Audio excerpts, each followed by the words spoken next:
And your number one, I think, has all the ingredients to do it. And that's Arch Manning. Yeah. And like the thing about that too is it's like I think you could even put Ashton Genty's season into that mix a little bit too. We spoke a lot especially about early. That. Yeah.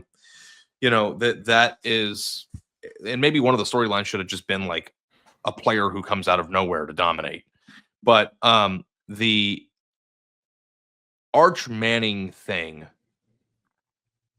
is a continuation of the highest hyped, most paid attention to recruitment in the history of recruiting.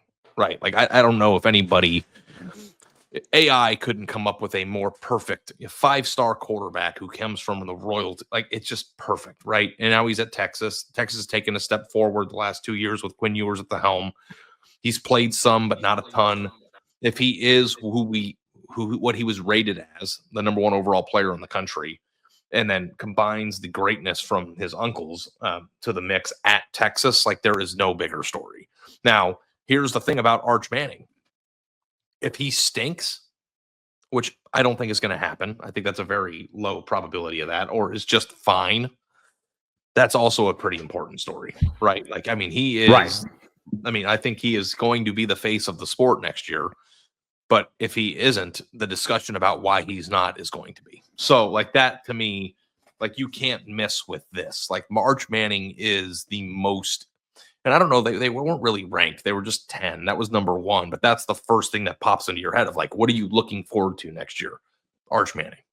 What's that going to be? Well, and that's what I'm curious about is if you mentioned, I don't think he's going to stink. But you mentioned, what if he's just fine? And what if Texas isn't? Because you and I put Texas number 1 on our way too early top 25. What if Texas isn't the best team in the country? What if they are a pretty good team, maybe a fringe playoff team? Here's their schedule. They obviously started Ohio State, so that's bigger than big. They got to go to Florida. We think Florida's going to be better. We think Oklahoma's going to be better. We're not sure.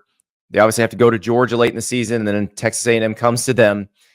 But I am fascinated by it. If he's just okay, I think that the general public's going to be like, wow, he stinks. No, it's just there's been so much heaped upon him that if he is not a superstar, it's going to feel like a disappointment. Yeah, and I think that when you look at the actual guys on the roster with him, that it's going to be very hard, even if he's average, to be bad, right? Like, but the question is what if he's just like Quinn Ewers, where he's has his moments, but like isn't transcendently different, you know? Because I think that would be the disappointment. What we're hoping for, or what we're expecting in a lot of cases, is stardom. Was Quinn Ewers a star? I don't think so. Yeah, I think he was a good player on a really good team. Is that a fair assessment of Quinn Ewers as a college player? Yeah, he was I think above average player on a really good team. Yeah. And we'll see. I mean, because the buzz coming out of the combine was that maybe Quinn Ewers is a little underrated. But here's the thing, here's the thing too. Like, I'm happy that you brought that up, because I've struggled with Ewers. And now that we know that he's played really injured last year, that kind of changes the perspective a little bit too, right? Because he was, what was it? Did he have a torn ligament in his side or arm or something? We knew, and we knew he was injured there because he missed 2 games because of it. But like, he played hurt. We didn't know about the lingering effects of it. Yeah, he played hurt through the stretch of the season and took them to the semifinals. Now, here's the thing about Texas, and I have a hard time with this because I wrote that if you put yourself back to where Texas was, or what Texas was when Quinn Ewers transferred there and when he was committed there, very short stint at Ohio State in between, they weren't this. And I think the major difference wasn't Quinn Ewers' emergence as a star. The difference was that Sark recruited his ass off, and they have stockpiled talent the way that a legitimate national championship stockpile or championship contending team stockpiles talent. So I think Sark gets the lion's share of the credit for what he's built there. But also, too, Texas being back was a jab and a joke. But being back isn't about having one good year. Being back is about being a national championship contender and not a joke year over year over year, which is what they're built to do. And Quinn Ewers was the quarterback that brought that back. So, to me, that is a really good accomplishment. And if he played hurt last year, like maybe he'll be a really good pro in the NFL. I don't know. Like, I don't know that I feel the thing that scares me about Quinn, and I didn't see a Quinn Ewers discussion happening today, but we're talking about Texas and Arch, is he's incessantly injured. So like, I don't think that you can there are just certain people whose bodies can't hold up. And I would be afraid to draft That's the Tua question. We got this Puka Nacua card that I'm still deciding whether I'm going to let Ari trade me for it or I'm going to go send it to PSA and get it graded. If you give it to me. Also, we ripped this. I pulled this out of a pack yesterday on the show. This is a Harold Miner autograph to 149 from the Prism basketball draft picks product. The thing that I love about this, because Ari likes the action. Ari likes the action of the trading, what the value is. I love the nostalgia because it brings me back to when I was 9-10 years old, ripping packs every freaking day, hanging out in baseball card shops. And like Baby Jordan here was a huge deal when I was in middle school.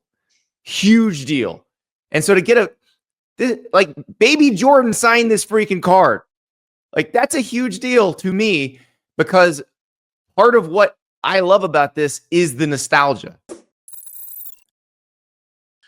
Right. Well, Tua's is different because Tua's got a concussion issue, which is but Tua had multiple injuries in college too. He had the ankle injury, and then he had the hip injury. Career might come to an end here because if he takes one more shot like that, he's either got to learn to protect himself better or what. But he can't take a hit like that again. We were on the road together when it happened. Do you remember where we ate Outback? We were in Vegas. No, we were at Outback Steakhouse. Oh, that's right. That's right. Yes. Oh, yeah. The Thursday night game. You're right. And he was on Champagne. Yeah. And I wanted to cry. Yeah. He slid forward and took a shot to. Anyway. Yep. But Quinn Ewers has been injured every year. Like he gets injured all the time. So like in terms of like him being a first round draft pick, I don't think that you can take him in the first round because of just that reality alone. But like, do you feel immeasurably better about Shedeur Sanders' proposition of being a franchise quarterback in the NFL than you do Quinn? Like, I have questions about that. He might be a top 7 pick. So, even the guys that you are sure are going to go in the top 10, which would be Cam and Shedeur, you have questions about. Which, look, it's the NFL. Like the transition from college to the NFL at quarterback is the hardest one to make, and you just don't know. But the transition from backup to starter for Arch Manning at Texas, we've at least seen him start a couple of games, but now we're going to see him play like right out of the gate against elite talent with Ohio State. Now this is it'll be a completely rebuilt Ohio State defense with a new coordinator. So there'll be questions all around, but I'm excited to see it. I'm excited to see it. Their underdogs right now is insane because just roster makeup alone, I think Texas is better at the moment.